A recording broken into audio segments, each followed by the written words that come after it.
साथियों को डॉक्टर अमित ने, छोटे भाई ने बता दिया। मैं डॉक्टर संजीव डबास, प्रधानाचार्य राष्ट्रीय इंटर कॉलेज धनपुर ग्रामीण क्षेत्र की संस्था है, वहां कार्यरत हूं। मैं बोलूंगा, आप उसके बारे में जो मैं बोलूंगा वो आप बोलेंगे। जाट एकता, जाट एकता, जाट एकता। जब हम स्टेज पे बुलाए जाते हैं तो ये समझ में नहीं आता कई बार कि मैं कहता हूं कई बार इस बात को कि क्या कहें और कितना कहें और कैसे कैसे कहें और क्यों ना कहें। कहने का तात्पर्य ये है कि मैं अपनी बात शुरू करूं उससे पहले कि मैं सब जगह अलग अलग तरह के लोगों के बीच में रहा हूं। जाट से बढ़िया कुछ नहीं है।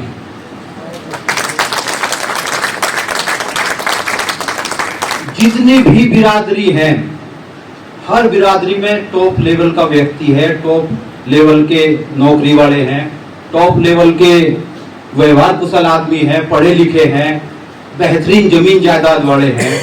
लेकिन ओवरऑल जिसे जर्नलाइजेशन बोलते हैं अंग्रेजी में, जो जर्नलाइजेशन है वो ये है कि हमारे जैसा रहन सहन, खान पीन, साफ सुथरा मामला किसी का भी नहीं है। चाहे बात राजनीतिक हो, मेरी बात ध्यान से सुनेंगे, कम मौका मिलेगा मुझे सुनने का आपको।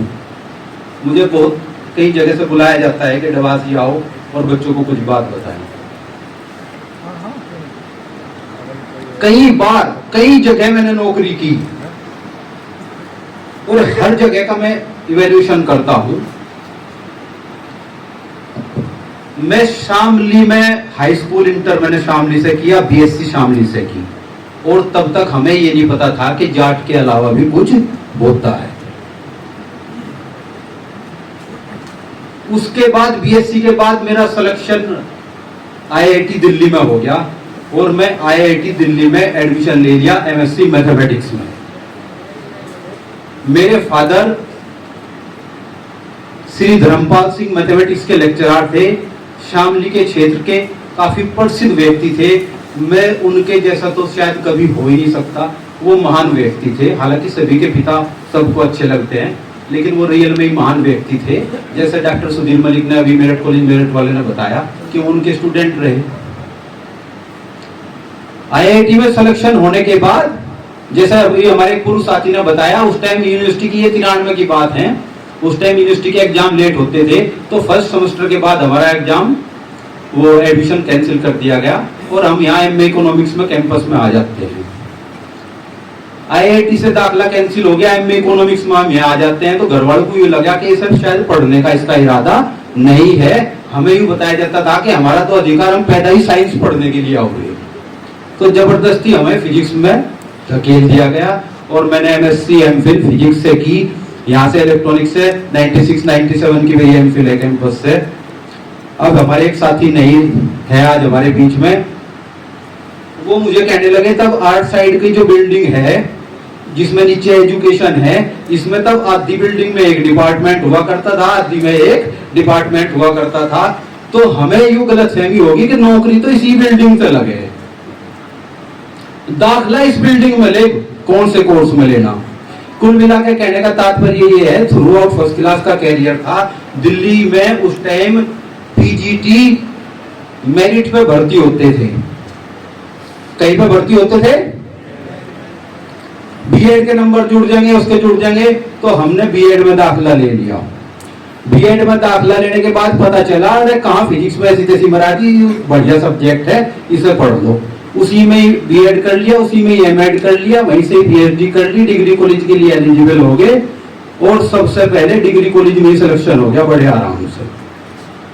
मेरी पीएचडी और एमफिल डॉक्टर सुरक्षा पाल जी के अंडर में थी। मैं उनके साथ एमएड में, एमफिल में, पीएचडी में रहा, वो मेरी गाइड थी। एक भी दिन मेरी उनके साथ बात नहीं बनी, एक भी दिन। वो और मैं ऐसे लड़ते थे जैसे जेठानी और देवरानी लड़ते हैं, भयंकर लड़ाई जिसे कहते हैं। क्यों?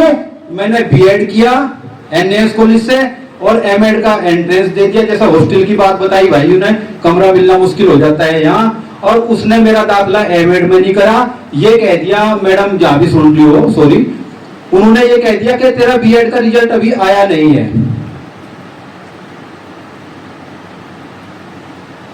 बीएड का रिजल्ट तेरा आया नहीं है, इसलिए तेरा एडमिशन नहीं देने का। और उसके ऑफिस में, मैडम के ऑफिस में मेरी उनके साथ तू मैं होगी। और जब आईआईटी से एक वाइस चांसलर यहाँ आए थे उन दिनों में, और वो मेरा नाम ध्यान नहीं रहा, क्या रहा जी जी जी, उनके मैं ऑफिस में चला गया और मैं उन्हें फोटो दिखाई अपने, वो मुझे ट्रॉफी दे रहे थे। उससे पहले मैं साइंस फैकल्टी का, साइंस का कप्तान था क्रिकेट की टीम का।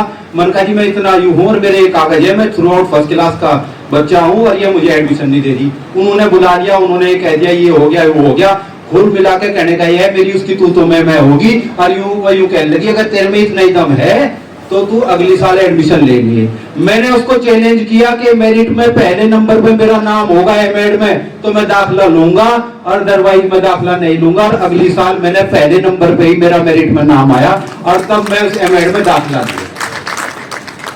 कुल मिलाकर कहने का तात्पर्य ये है कि मेरी उसकी एक भी दिन बात नहीं बनी, और मैं टीचर कभी बनना नहीं चाहता था। मैंने 6 एसएसबी सीडीएस के दिए, डॉक्टर राजीव गोहित और मैं एक ही लिहाज में सोयक रहे थे कोचिंग सेंटर में। और हमने जब पीसीएस का मेंस लिखा तो दूसरी तैयारी में लगे हुए थे, लेकिन destiny always plays its own role. Destiny अपना रोल हमेशा निभाती है।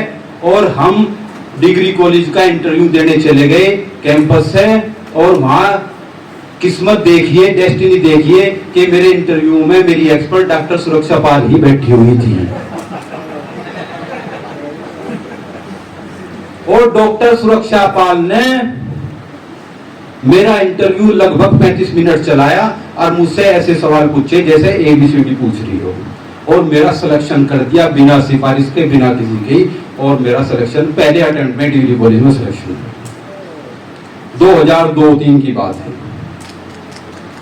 कुल मिला के तात्पर्य ये है कहने का कि मुझे प्रतापगढ़ पट्टी तहसील है वहां डिग्री कॉलेज अलॉट हुआ, और ज्वाइन करने का चक्कर। और ये दशरथ साहब उस टाइम डायरेक्टर हुआ करते थे, हम यहाँ रोवर ट्रांसफर में लग गए। एक जाट भाई ने हमारी बात नहीं मानी, उसका सिलेक्शन कहीं और हो गया था। हरिंदर नाम उसका है, हरिंदर मलिक बड़ोत है वो शायद किसी कॉलेज में। उसने एनओसी देने में ऐसी तैसी कर दी। ये कुछ इस तरह के लोग हो जो कहने को जाट हो, मंच पर खड़े होने में उन्हें दिक्कत बनती है कि जाट किसे कहते हैं। और कुल मिला के तात्पर्य कहने का ये है, मैं उससे पहले ही एसडी इंटर कॉलेज मुजफ्फरनगर में मेरा सिलेक्शन हो गया था। मैं वहां टीचर था, हाई स्कूल ग्रेड में टीजीटी का टीचर था, और वो डिग्री कॉलेज में वहां सिलेक्शन हो गया। और उसके बाद तभी ये हो गया कि भाई तो दोबारा फॉर्म निकल गए, मैं दोबारा फिर अप्लाई कर दिया डिग्री कॉलेज में। और आप यकीन नहीं मानेंगे, डेस्टिनी उसका अपना रोल प्ले करती है। केपी सिंह जो सुरूरपुर के प्रधानाचार्य जी थे, वो मेरे इंटरव्यू में सामने मुझे बैठे हुए मिल गए। वो मुझे जानते थे, मेरी उनकी से कभी मुलाकात नहीं थी। उन्होंने फिर मेरा सिलेक्शन कर दिया डिग्री कॉलेज में, बिना किसी सिफारिश के और बिना किसी पैसे के। उन्होंने मेरी आयोग में रैंक आई 3री, जिसका रिजल्ट आया 12 साल बाद 37वें ऐड में। कुल मिलाकर कहने का तात्पर्य यह है कि दो बार डिग्री कॉलेज में सिलेक्शन प्राप्त कर लिया।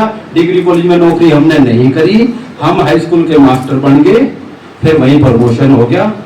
और 4 वर्ष 13 दिन के लिए प्रिंसिपल, जैसे मैंने बताया कि राजीव गोहित के साथ हम पीसीएस की तैयारी कर रहे थे। हमें टीचर नहीं बनना था, हमें जब चूंकि, लेकिन हम कहीं और बन नहीं पाए।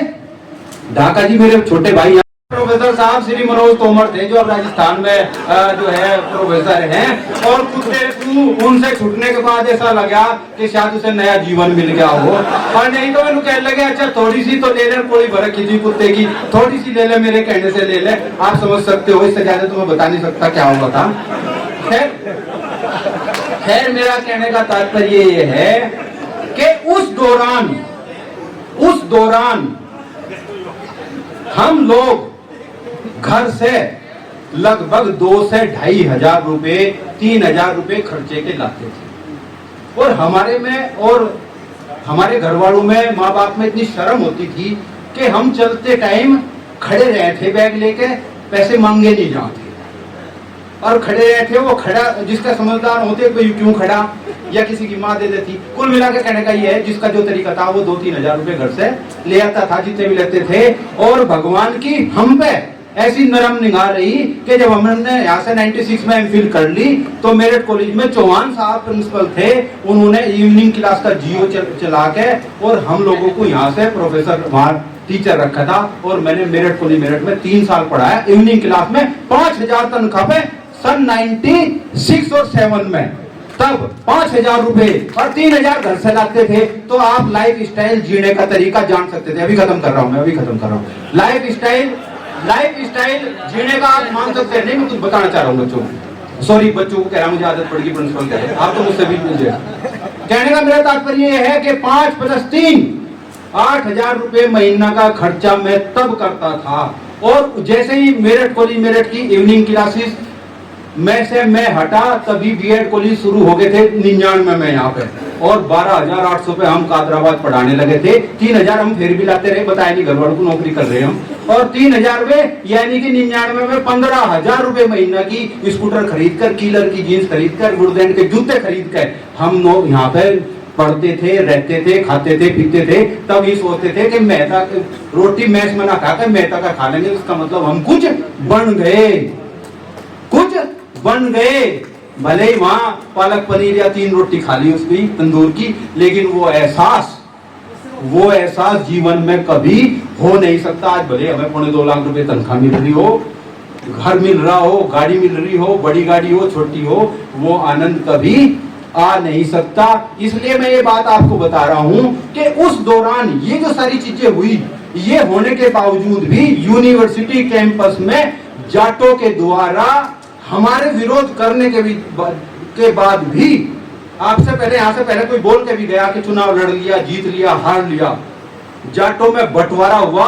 पहली बार इस यूनिवर्सिटी में हमने पहली बार मनोज सिवाज का चुनाव देखा।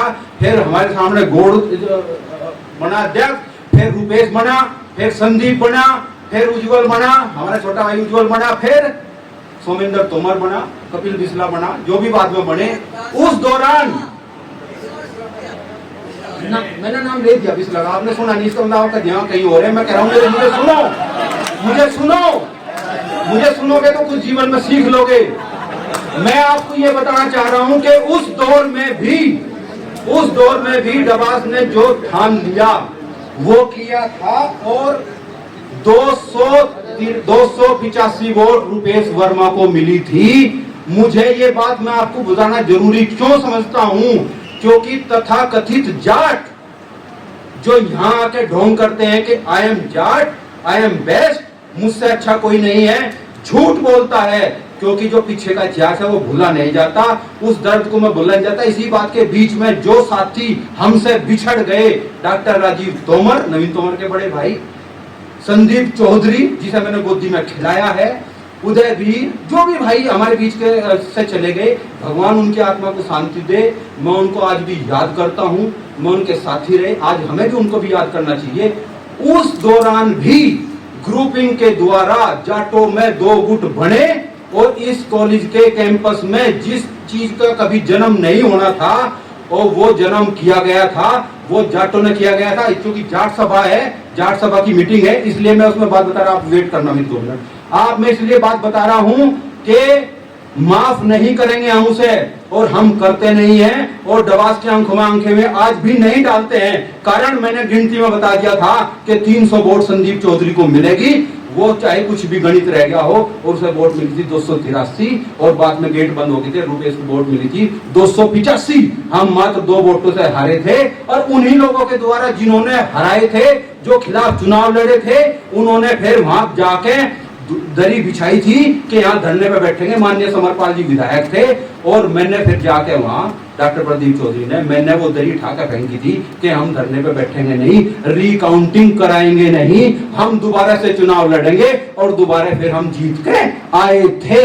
और उस बात को आप नहीं समझोगे। मलिक साहब यहाँ बैठे हैं, दिन रात हमने मेहनत करी उस चुनाव में, एक एक वोट हमने उंगली पर रखी थी। मैं करीब 15 दिन नहीं सोया था, और भी मुझसे भी ज्यादा मेहनत लोगों ने करी होगी। मलिक साहब यहाँ बैठे हैं, चुनाव की मेरी उनके साथ डिस्कस होती थी, आज हेड ऑफ द डिपार्टमेंट है। क्यों मलिक साहब ठीक कह रहा हूँ, मैंने कभी भी कैंपस में कोई भी लड़का जो मेरे साथ का यहाँ बैठा है ये नहीं बता सकता कि मैंने उसे ये कहा क्या कि संदीप चौधरी को वोट देना। कोई हो तो बता सकता है कि अगर मैंने उसे कहा हो, नहीं मैं शामली का चुगामे मिंडकाली का पक्का जाट हूं, मैं अपने पे मेहनत करना जानता हूं, मेहनत से आगे बढ़ना जानता हूं, अगली साल हम चुनाव जीत के आए और उसके बाद जाट ही जीतते रहे। मेरा कहने का तात्पर्य ये है, मुझे यहां खड़े होकर अपना कोई सम्मान करवाना, आपसे कोई अपनी बात कहलवानी, आपसे कोई मुझे ताली बजवानी, मेरी ऐसी इच्छा कभी नहीं रही, क्योंकि जो है वो दिखाई देता है और कोशिश करने वालों की कभी